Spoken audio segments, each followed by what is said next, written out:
And welcome to another episode of Gray Matter with Michael Krasny.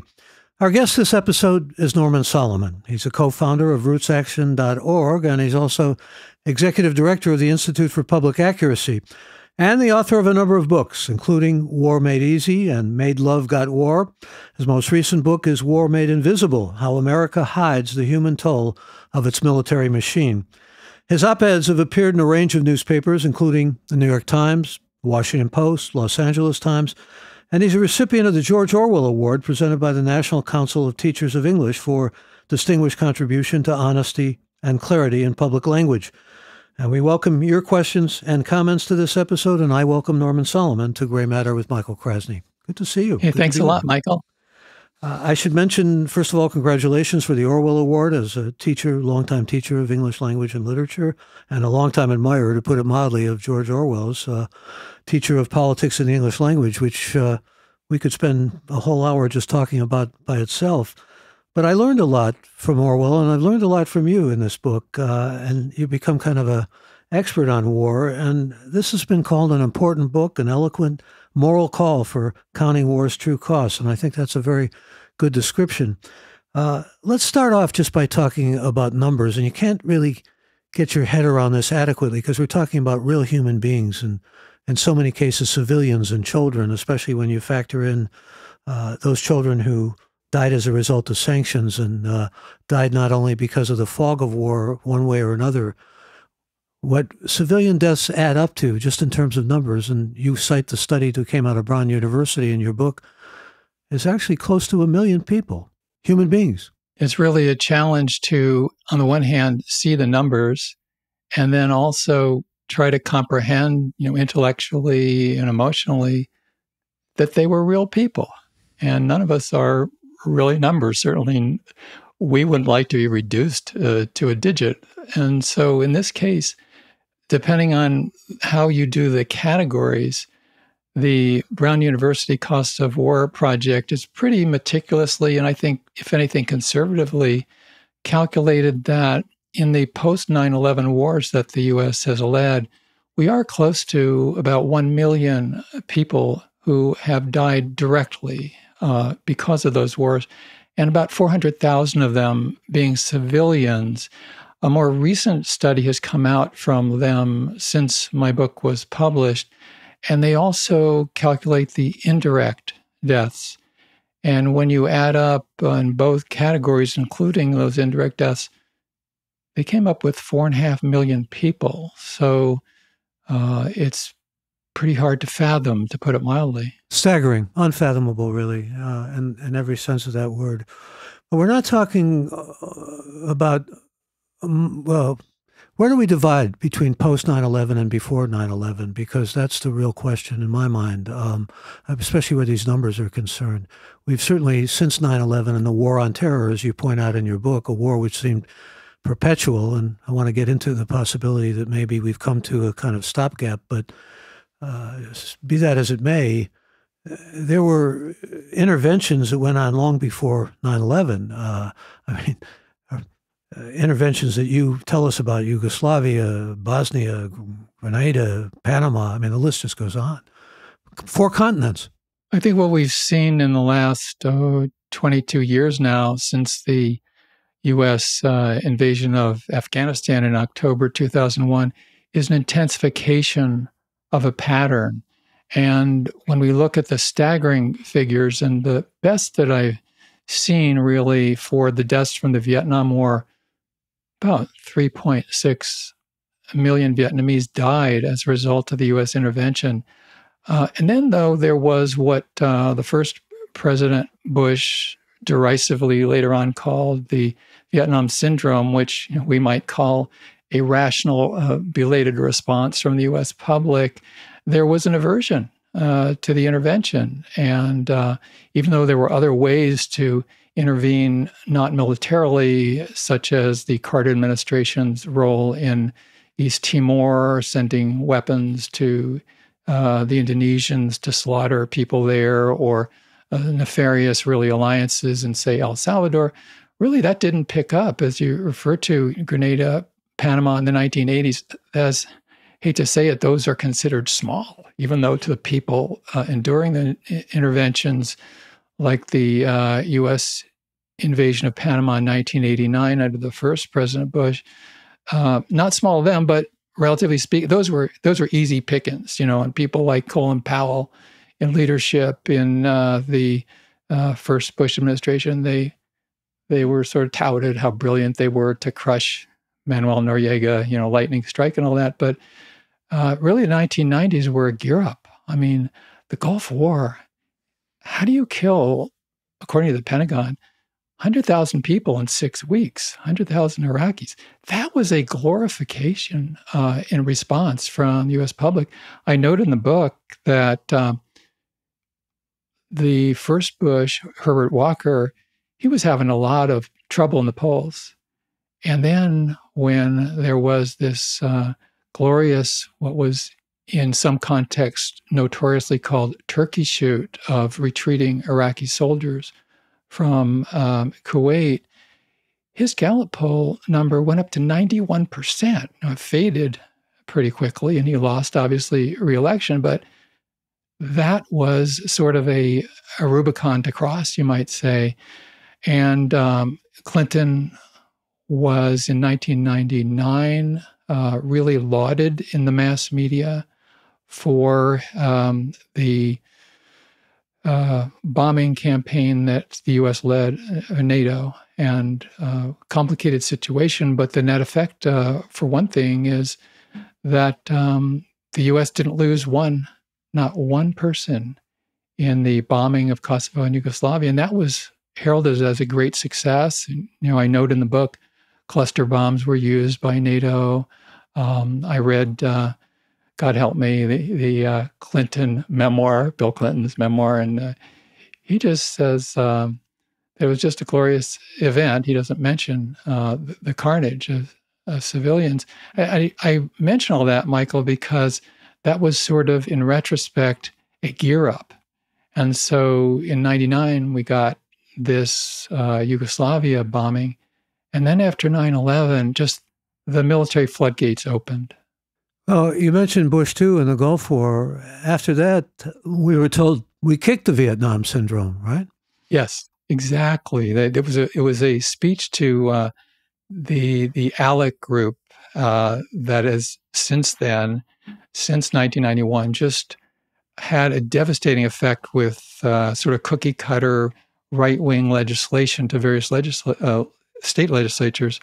But yeah, he said, by God, we've kicked the Vietnam syndrome once and for all. Certainly that was the hope. Well, one of the perhaps even more disturbing things that you bring out in your book is what you describe as the integral and, complicity, really, of the Fourth Estate. That is, the media's support for what was going on. A good example you use is with Rumsfeld and Afghan civilians, and yet there are many, many examples of this. You go back to Noam Chomsky and realize to what extent the media has been complicit. But with the war on terror specifically, let's just talk about the culpability of the media as you see it. The fawning and the adulation was from the get-go for understandable but also very dangerous dynamics, really propelling the U.S. so-called war on terror. And I note in the book that a few weeks after 9/11, in early October, when the U.S. launched the attack on Afghanistan, Gallup found that only 5% of the U.S. public was opposed. Well, that's like, those are Soviet-type numbers of a blanketly effective propaganda system by any other name. When 1 out of 20 people only oppose attacking and invading a country that had nothing to do with 9/11 other than Osama bin Laden being there, 15 of the 19 hijackers were Saudis. Of course, Saudi Arabia was an ally. Yeah, but the Taliban did give sanctuary to al-Qaeda, and they were certainly complicit. Yeah. Well, there were some indications that the Taliban was willing to negotiate. But that said, I think it's fair to say that a pattern was established after 9/11 with the attack on Afghanistan of collective punishment of the innocent, because there were tens and tens of thousands, and that may be ultimately an underestimate, of people in Afghanistan just as innocent as those at the World Trade Center who were killed as a result of the US action. And this sort of gets back to those numbers that inadequately represent human beings. 3,000 innocent souls murdered on 9/11. And then we look at the direct deaths from the post 9/11 US wars of civilians, 400,000. So, in retrospect, what happened is that for every innocent person killed on 9/11, the United States government directly caused the deaths of more than 100. And that's just the direct deaths. That should give us real pause, to put it mildly. And yet, these kind of questions are virtually absent from US corporate mass media. And I have to say, including programs like All Things Considered, Morning Edition, PBS NewsHour, they're banished. They're off the table. We don't have government censorship, but it's a psychological, internalized censorship that essentially has what I would call two tiers of grief: those who matter and those who don't.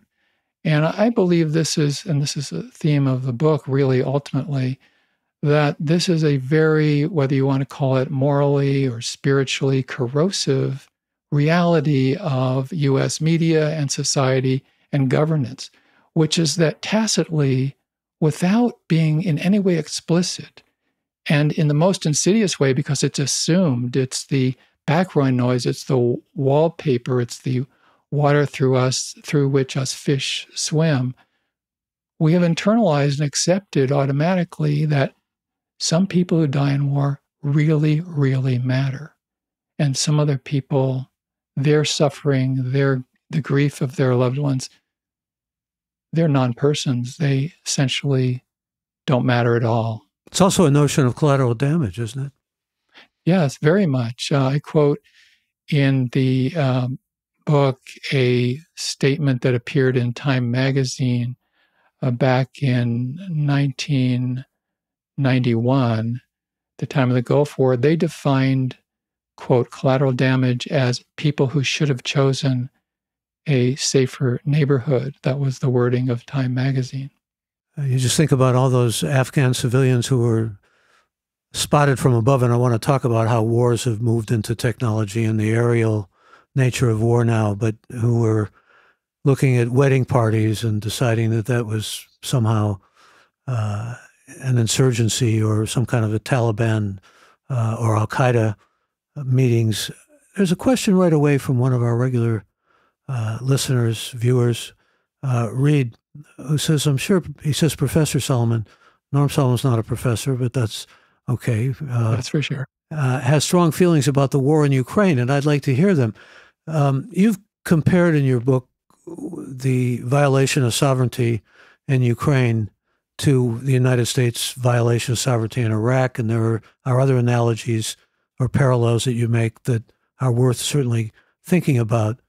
But there's just as much destruction of innocent life in Ukraine by Putin as certainly, I mean, I don't know what the numbers are, and I hate to think in numbers because human suffering doesn't translate, in my mind, to a matter of numbers. I get staggered by the human waste and cost of lives.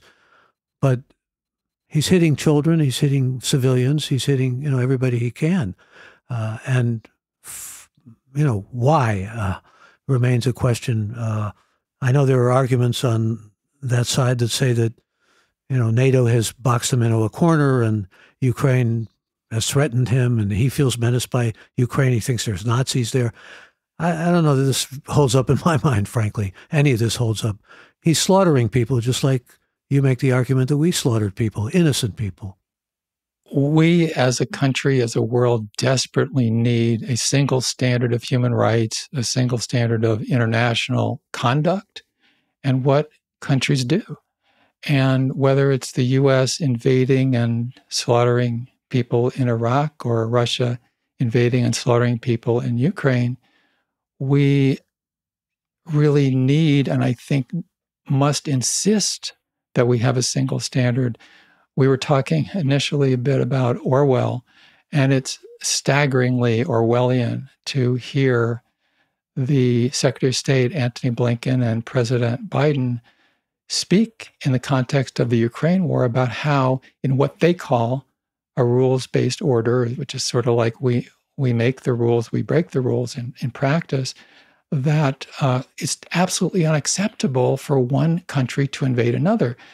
I completely agree with that, of course.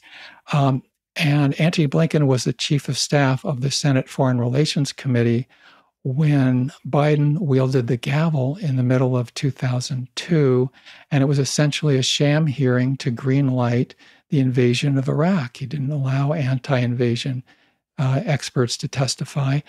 So what I try to emphasize when I am asked about this is that the hypocrisy in Washington in no way justifies these war crimes that are ongoing by Russia in Ukraine.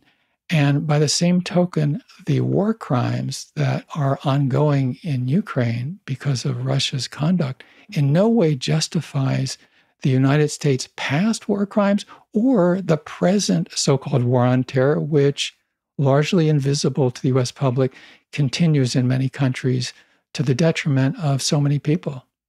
This ideal that you talk about, and I think of it as an ideal of having universal human rights requirements against invasions and so forth. Where do you put teeth in that? I mean, that's been the problem with the League of Nations, with the United Nations, with any body or any attempt under treaties to essentially curb this kind of behavior. Saddam Hussein invaded Kuwait, Putin invades Russia, we invade Afghanistan, or, you know, from our rhetoric, it wasn't an invasion, it was striking back at the Taliban and all of that. We can perhaps get into that in more depth, but you understand what I'm getting at here. Where's the enforcement on this and the teeth behind it?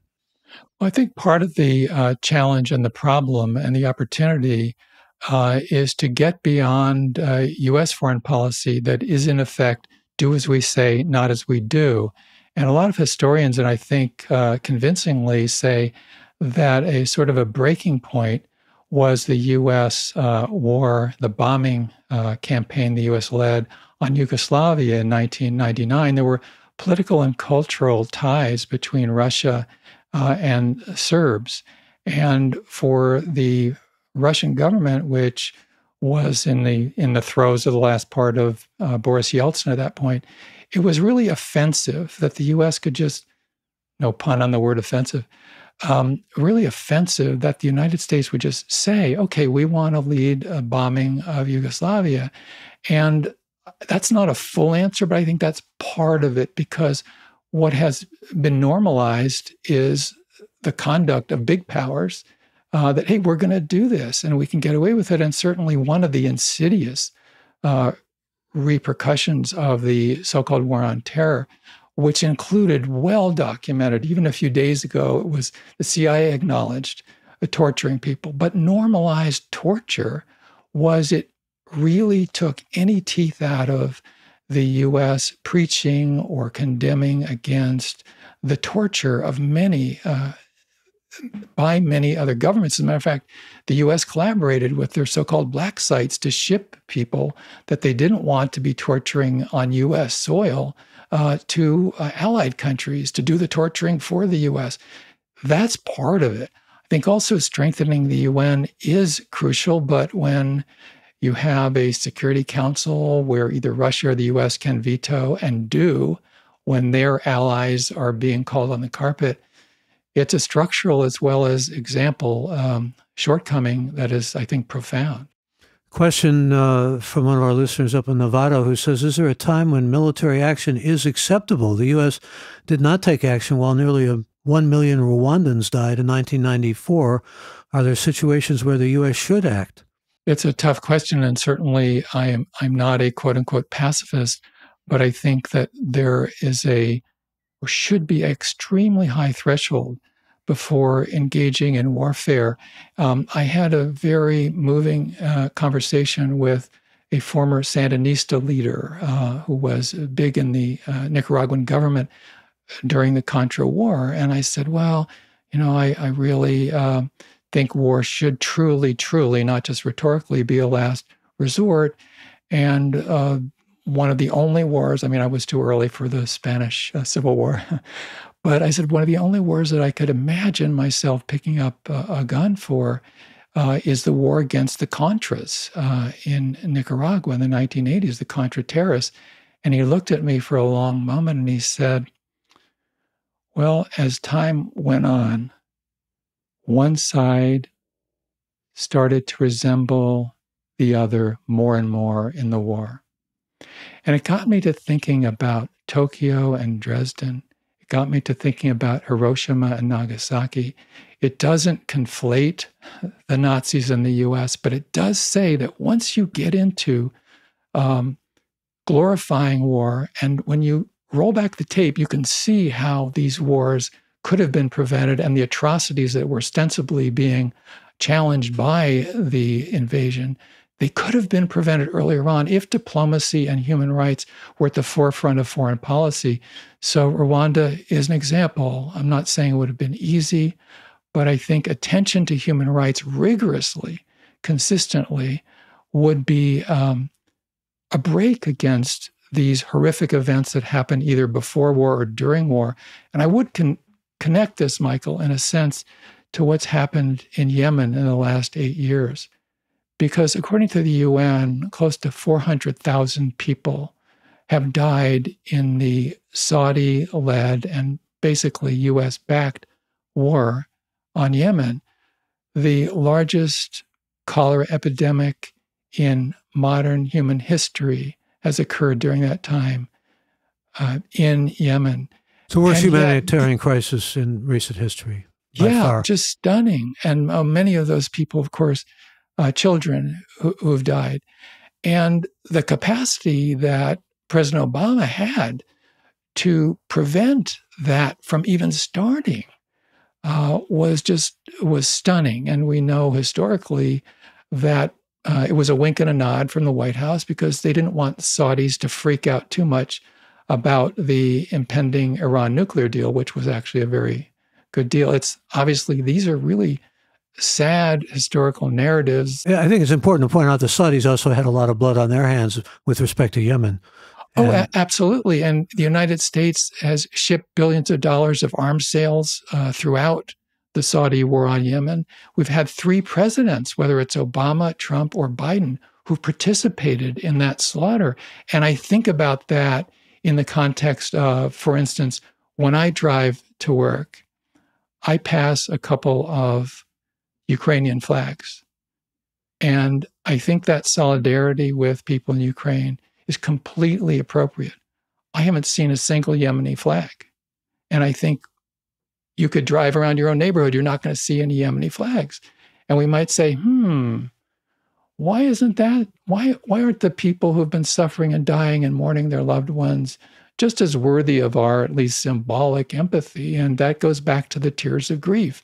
Our news media, our corporate news media in the US, have signaled to us quite appropriately through the coverage, the empathetic reporting, that those are human beings suffering atrocities in Ukraine.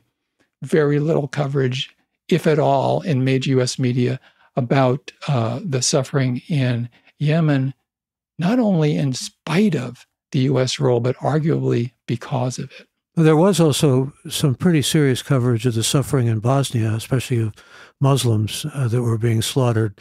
And many people felt that our going into that conflict was a humanitarian role for the United States, and that the United States took the high road. It's possible. I don't deal with Bosnia in the book, and I pretty much focus on the post 9/11 wars, the ones in this century.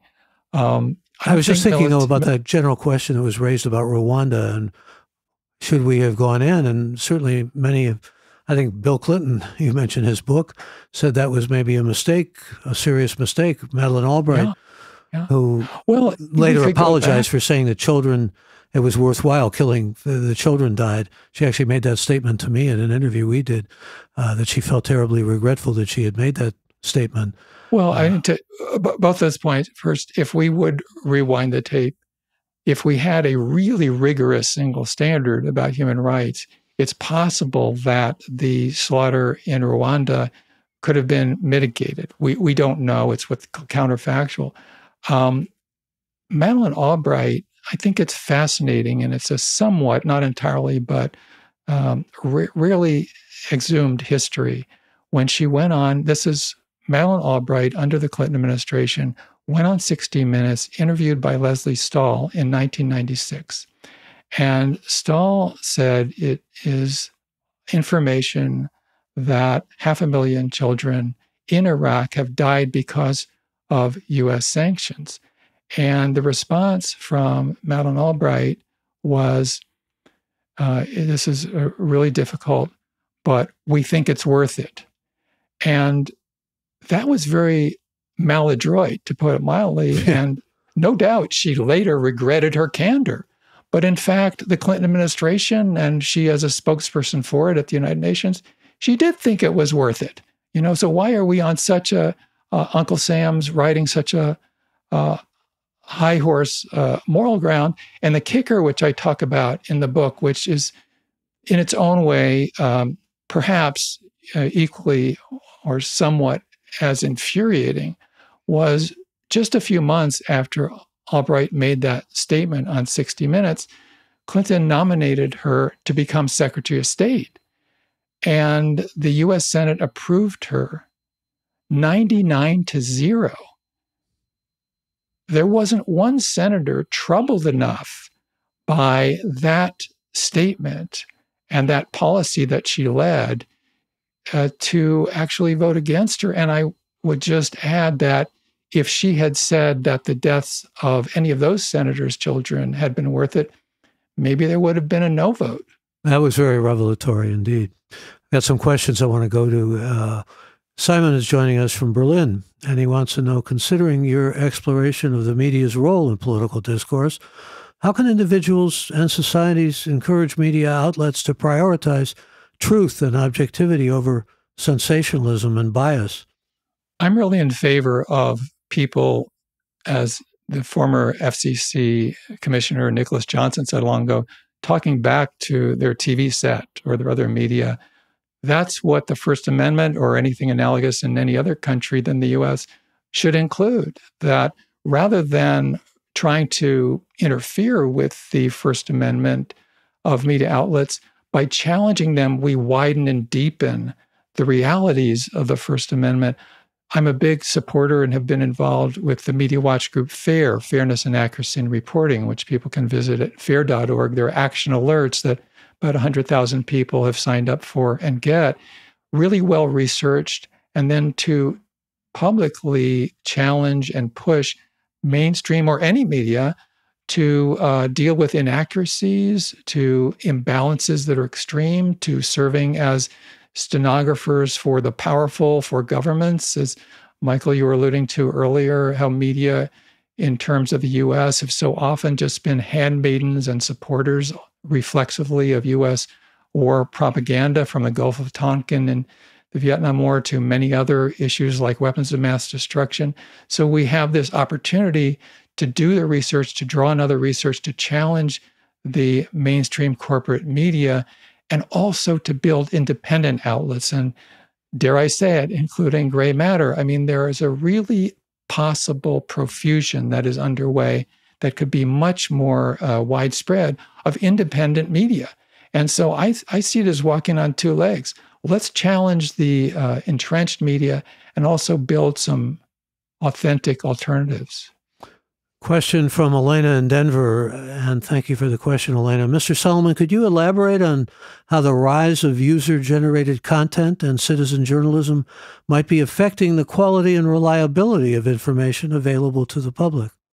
Well, without being, I hope, too cynical, I routinely am very skeptical to the idea, to the point of rolling my eyes, when I hear about the good old days, when there was Walter Cronkite who we could trust, there's really quality journalism, and you go back to, for instance, the Vietnam War, and the major media outlets at the time, which were very circumscribed in quantity and perhaps we would say in outlook, they were very much leading us down the garden path to one war after another. They reproduced and amplified the lies coming from the U.S. government to get us into the Vietnam War, the Iraq invasion, and on and on. And I think, frankly, it's been a mixed bag. I mean, citizen journalism, sort of a buzz phrase. It's hard to know what it exactly might entail, but I think widening the gates for a lot more people to be heard is important. However, money still talks incredibly loudly in the internet space, and we'll find with really few exceptions that the dominant media outlets that are so diffuse now, they're largely driven by big money behind them. The so-called legacy outlets are often very dominant on the web. So, I'm all for let's let a lot of different flowers bloom, but not romanticize it, because on the one hand, a lot of it is driven by big money and big investors, and also we're seeing a lot of bigotry, a lot of racism, nativism,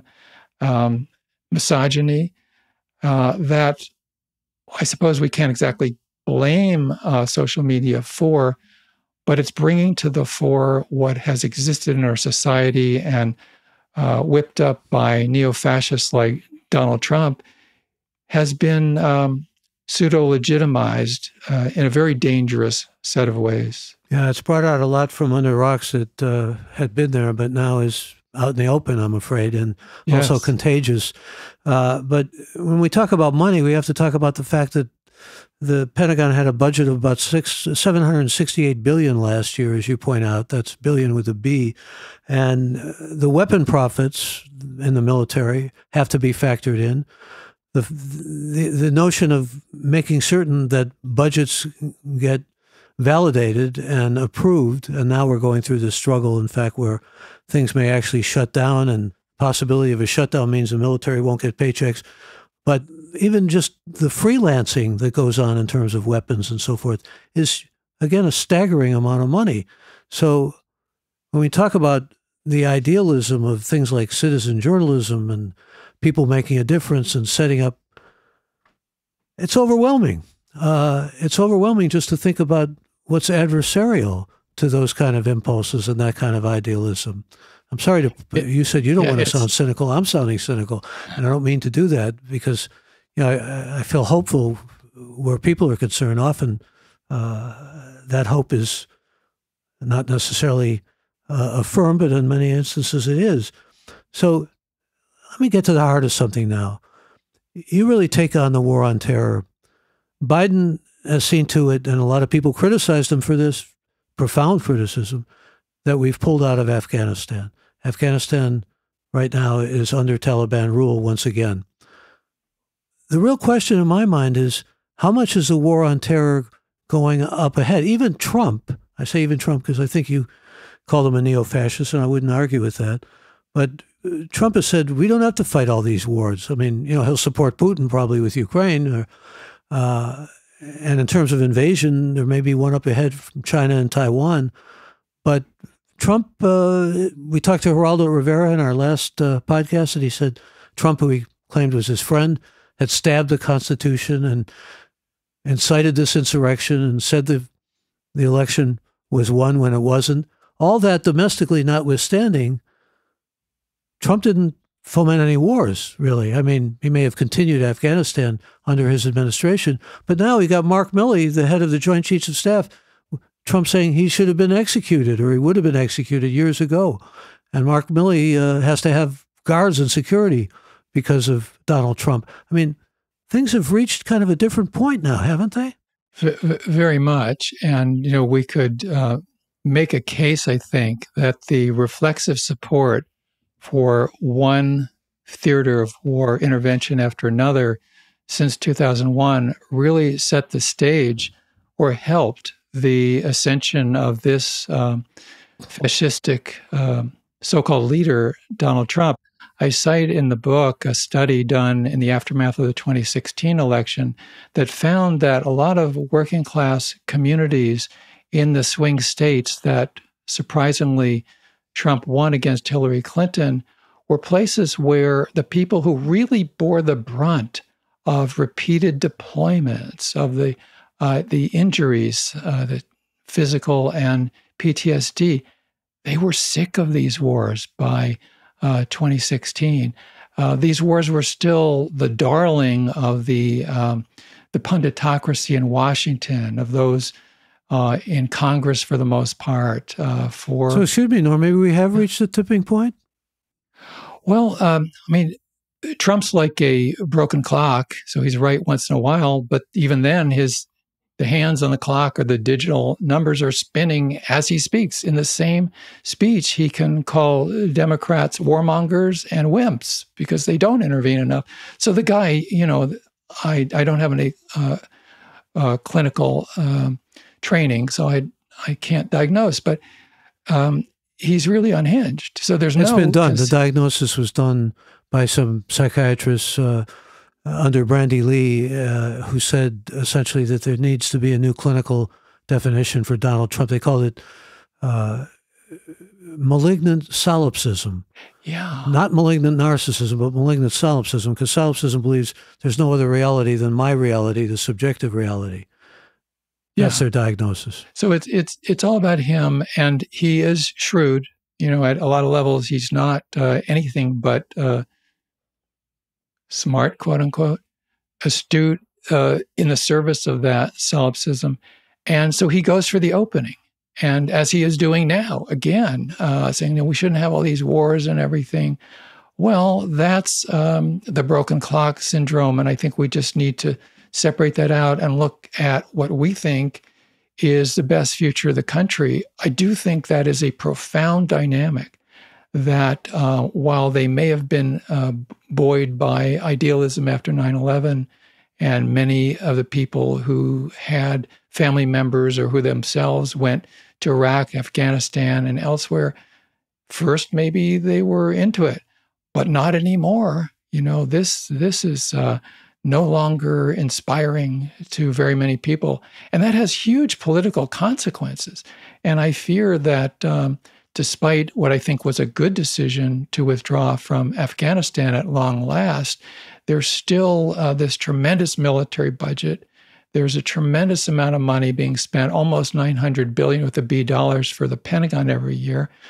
And this is going to be exploited and utilized by the right wing. And for the wrong reasons, for their opportunistic reasons, they have a point.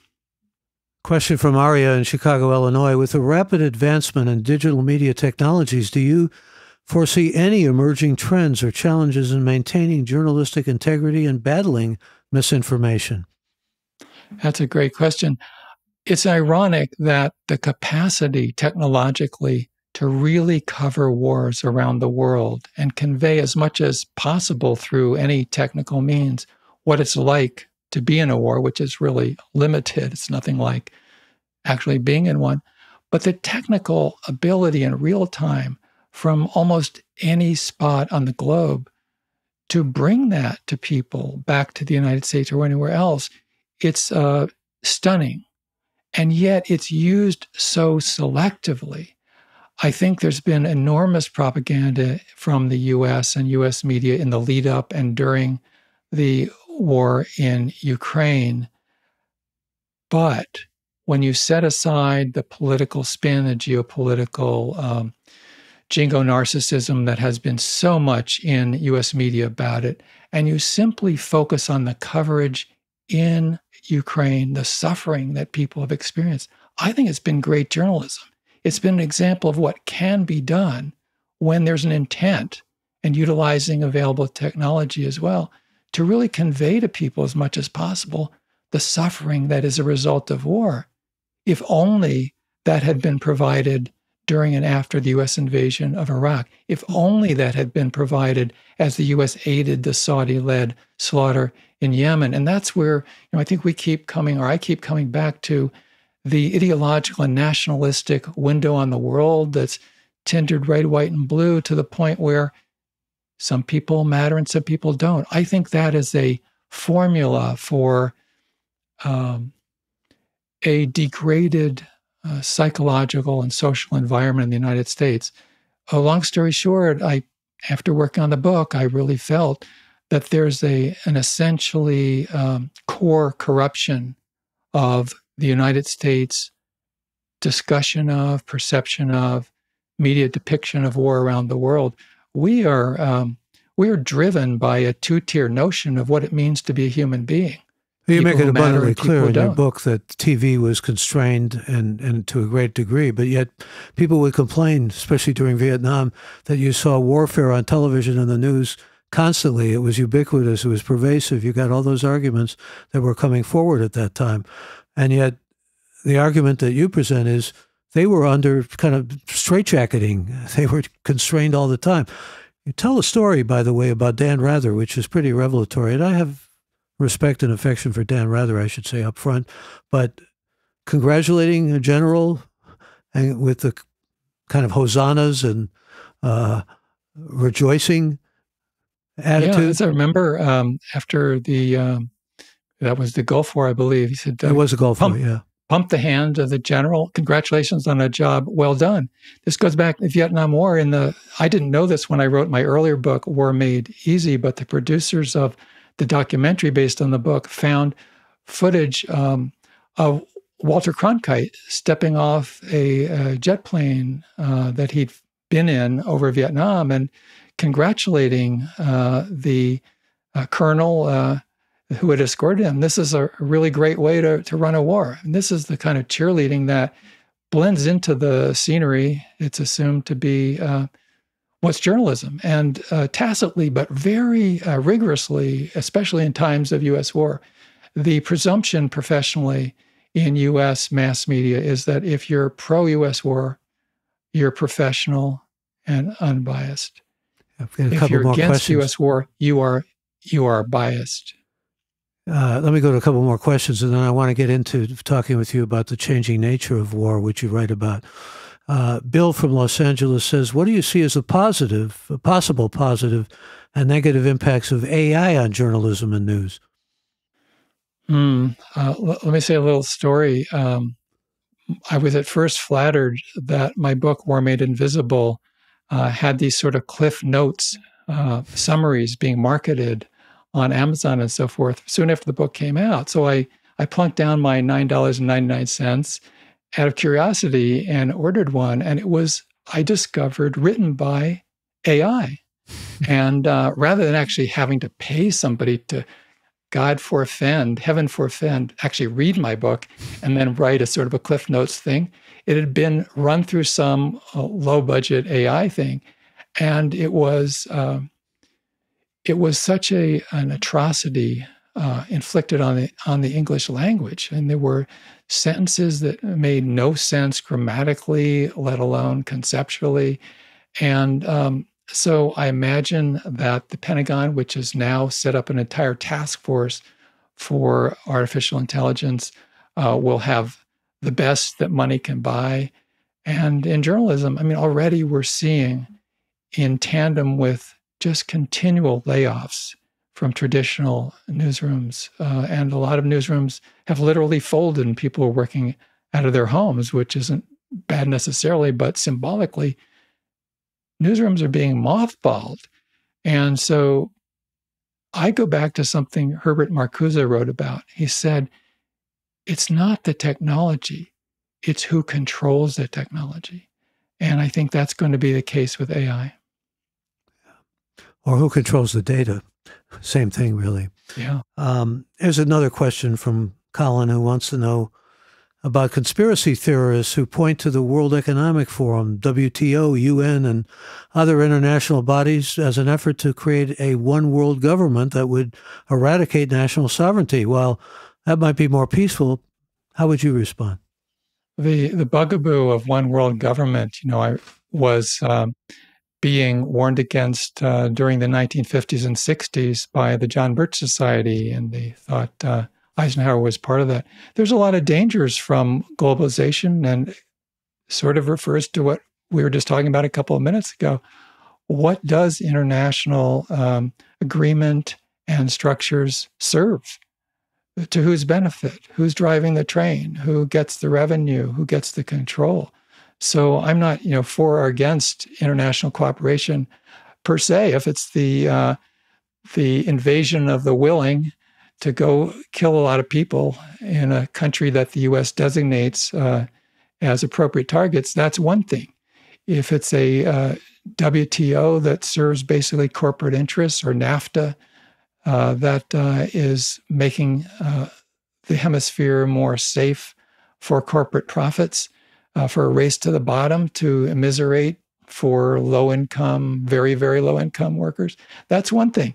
If it's a strengthened, genuine UN that actually pays attention to the entire General Assembly and not just a few people on the Security Council, that's where a lot of potential is. And I think going back to the point about Rwanda, if we have a single standard of human rights and conduct, then we have potential, because whether it's COVID or the climate emergency or other crucial threats to humanity and opportunities for humanity, this is a circular globe. We're on a sphere together. And as hokey as it might sound, we got 7 or 8 billion people on this little planet, this little big planet, and we're in this together.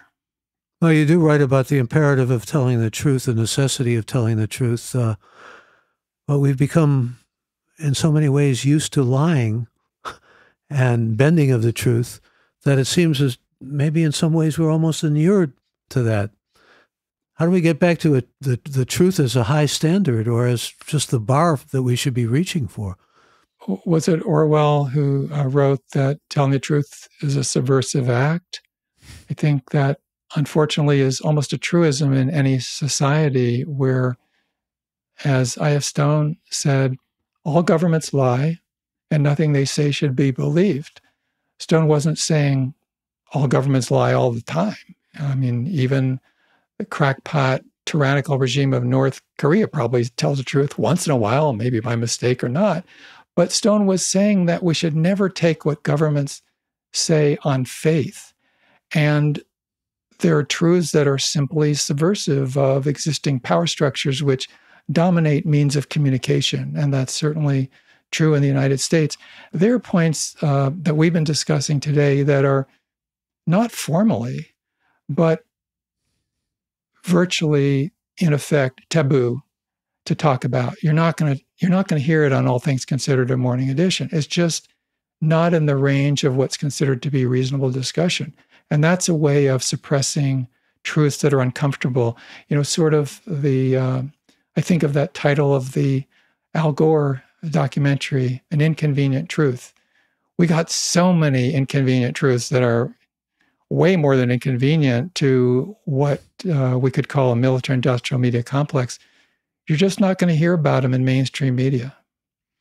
It's funny to hear about the military-industrial complex. I think first brought to our attention by Dwight David Eisenhower. That's and right. One of his farewell speech became a rallying cry in the 60s.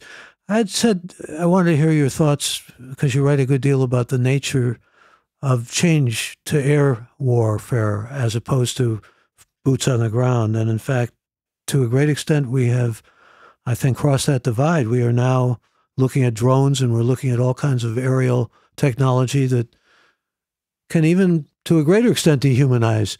You just press the buttons and things go off, and they go off in ways that slaughter and kill, and it's depressing.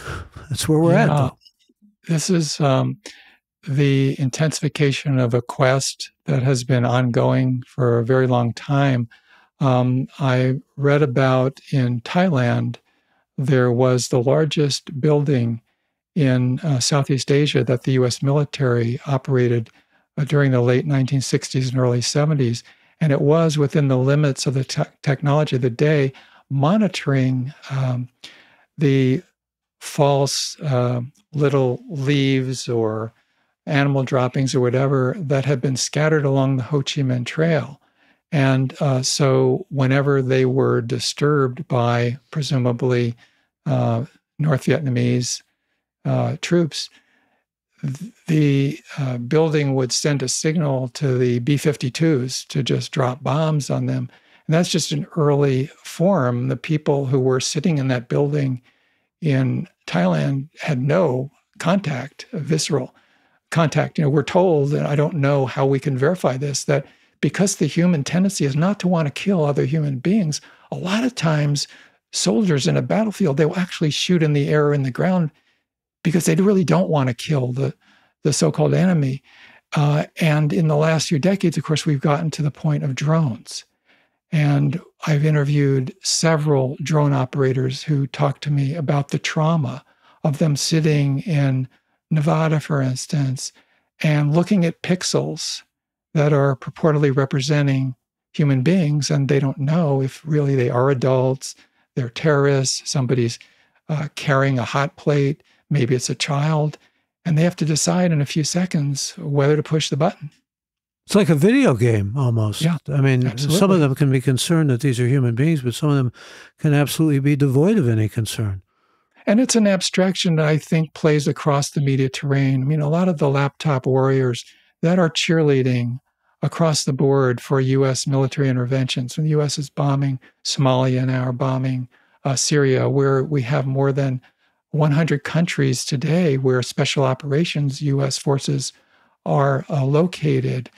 There's also a zeal to send an endless supply of weapons, billions and billions of dollars with a nonstop flow to Ukraine. And a lot of these laptop warriors are sitting under the hot lights or in their studios or in their homes in Washington or New York.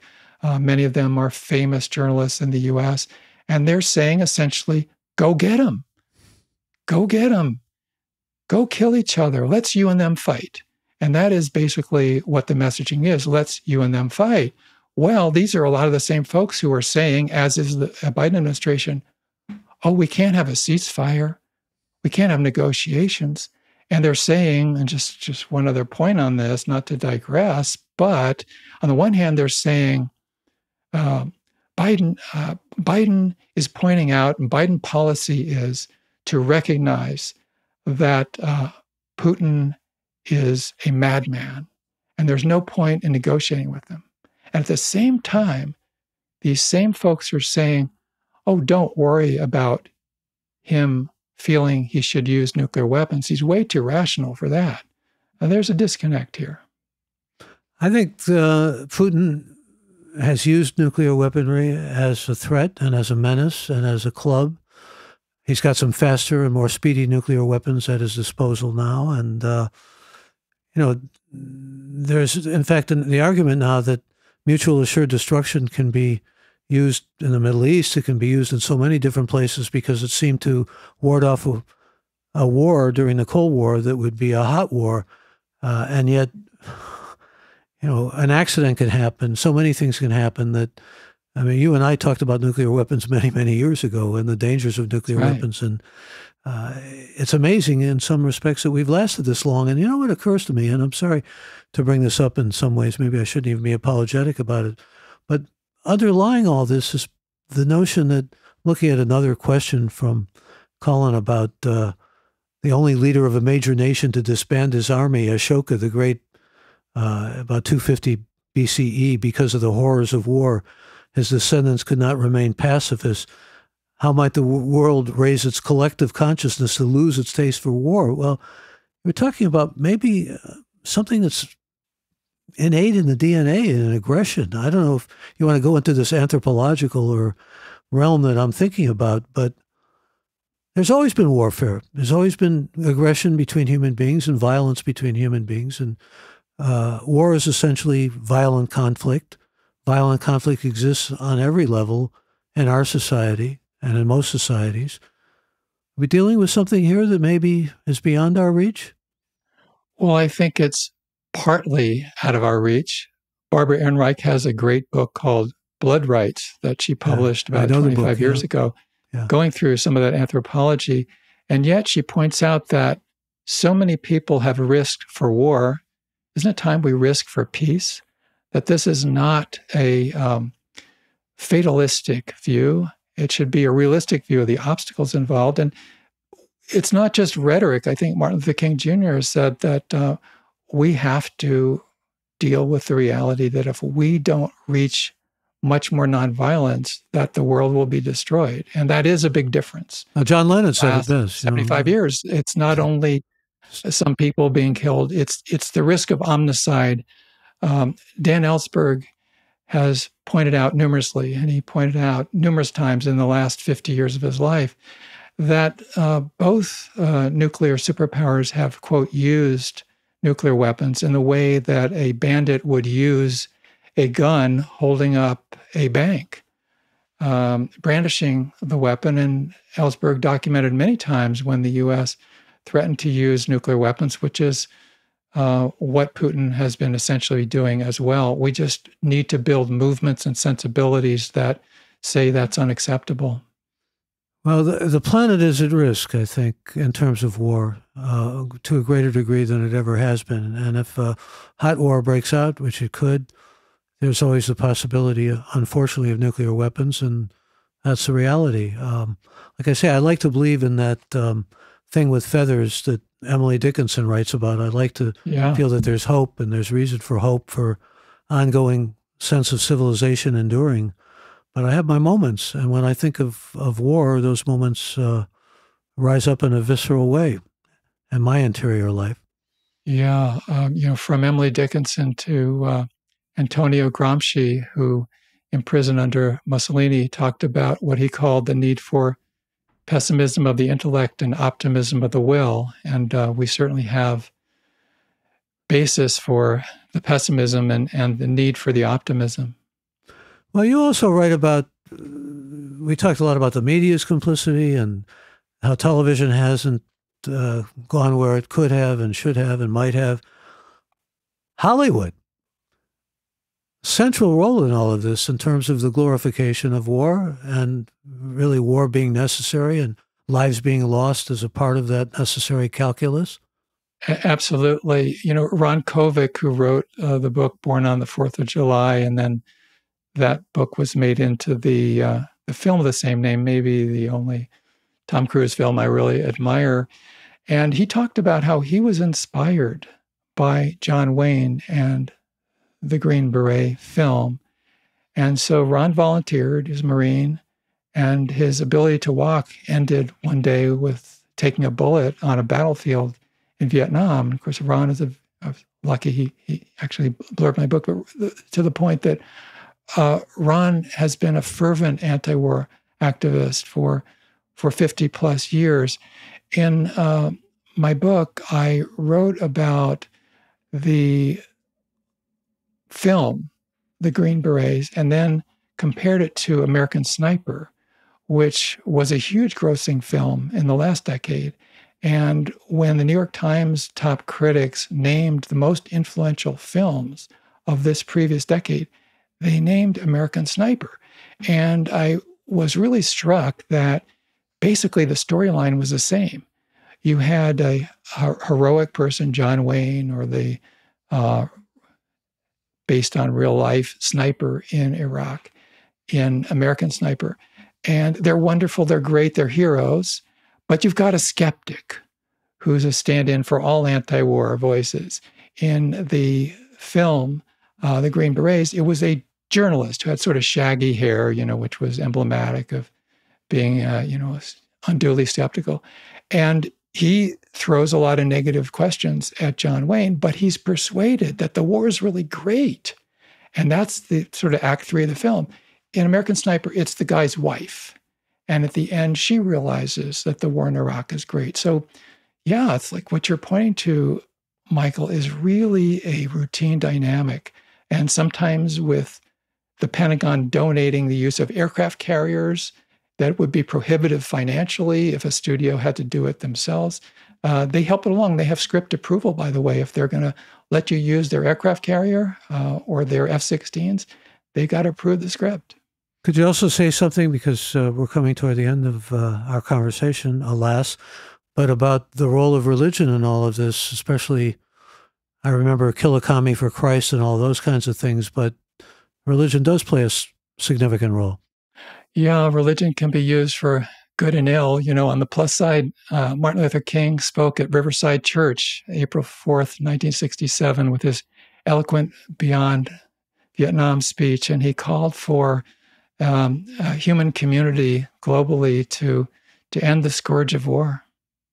Boy, I hope we can take that to heart. And when I say we, I mean the human global animal, or the human community, if it were, as it were, and act like a community.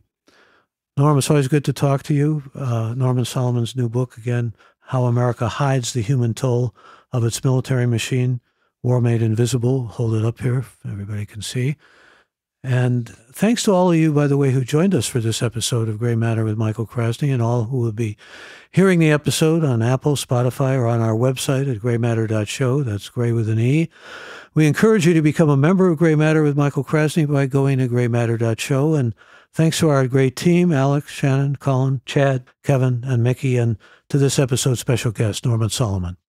I'm Michael Krasny. Bandwidth for Gray Matter is provided by CashFly at CACHEFLY.com.